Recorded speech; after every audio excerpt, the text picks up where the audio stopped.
Hello, it's Mick from Creative Schools with a video showing you how to add news posts to your website. So when you add a news post, they will appear in two places. One of them is here on the grid on the home page, and they also appear in this news archive, which is an archive of all of the stories that have been uploaded. And on here we've also got a filter.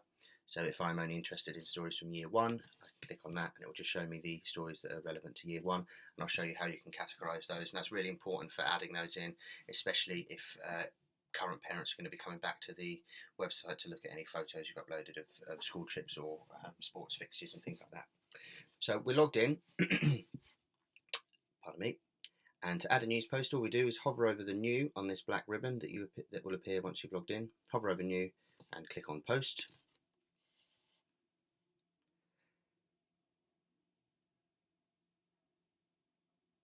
So the things that we need every time that you add a news post is obviously we need a title, and we also need an excerpt.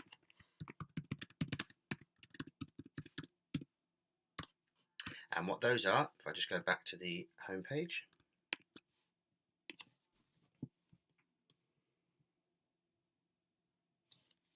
so we use the one on the right as an example.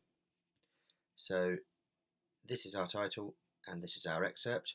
So about this one, this title is probably a bit too long. So this is perfect for an excerpt, but the title needs to be a bit snappier. So I'll probably make whatever the year group purple and violet are in. So say for example it's year one, we would say year one performs Samba project. And have that as the title with this as the excerpt. And we're also missing a featured image here. So I'll show you how to do that. Just go back to the post. So that's our titling done. And what we need to do next is set the format. So if you've got every news item on our sites needs to have a photograph. So you've got a big photo gallery already on your media library, so I'm sure there'll be one you can pick.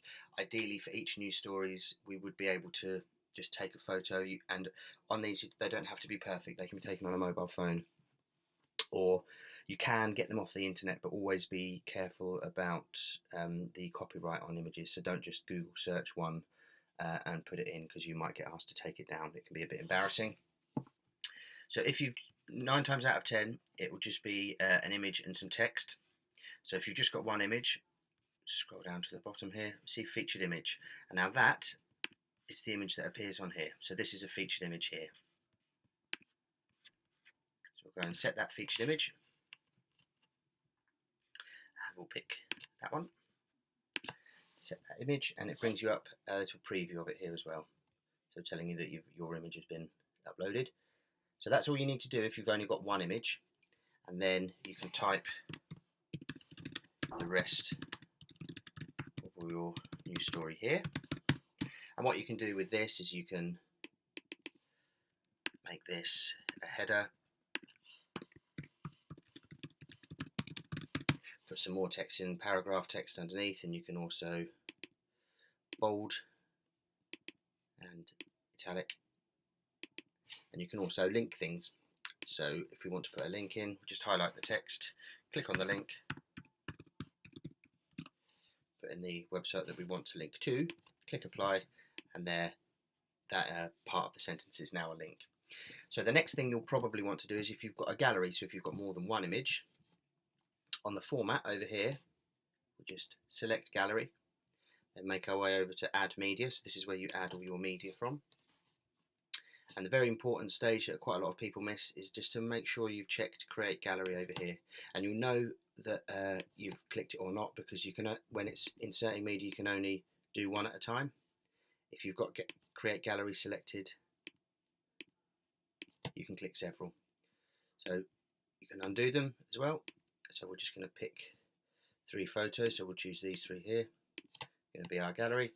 When it says create new gallery down here, when we click on that, it brings you up a little gallery preview, so you can reorder them, remove them if you want, and you can also add captions. Excuse me. So we insert that gallery into the post, and you can see that it appears there. And if you click on it, you can go to the pen, and it opens it up again, and you can edit that gallery again in there.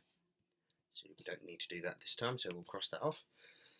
So now we're ready to go. So there's our new story made. What I will always suggest you do just before you publish it is you've got your preview button on your publish panel over here. So click on preview, that will open it up in a new window and show you how it will appear when you publish it. So you can double check things. So I can say here we've got the gallery, and you can just click through those images on a loop. And we've got our title. There's the header text that we put in. There's our bold and italic text, and here's our link. And you can see down here that it's linking to BBC.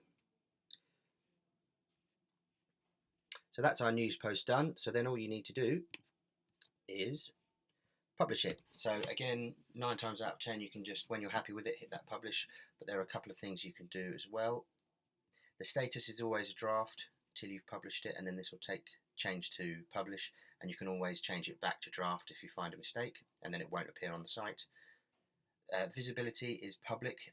9 times out of 10 that's what you'll do, but you can also stick this to the front page. Now what that does is means that it will always appear on the first news story.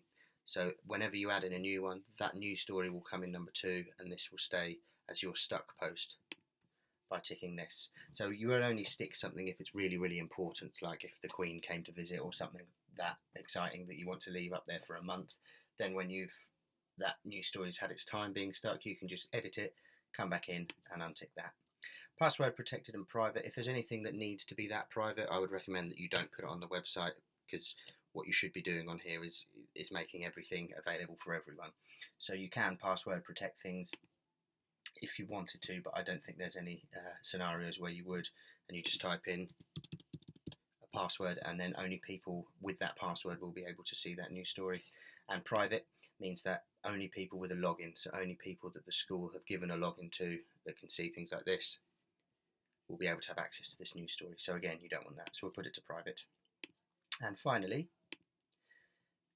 the default is to publish immediately, so as soon as you click publish it will automatically go on straight away, but you can stop it from appearing from a time by setting a month in the future, or a time in the future rather, and you can also backdate things if some time has passed between the event happening and the news story making its way onto the website, so that it looks like your site is being updated consistently. If you do have a day where you're dumping 15 news stories on because it's the only time you've got, it's quite good to backdate them a little bit so that all of the news stories don't appear to go on at the same day at the same time. And that's it. So when you're happy with it, just publish it and we're away. Thanks for listening.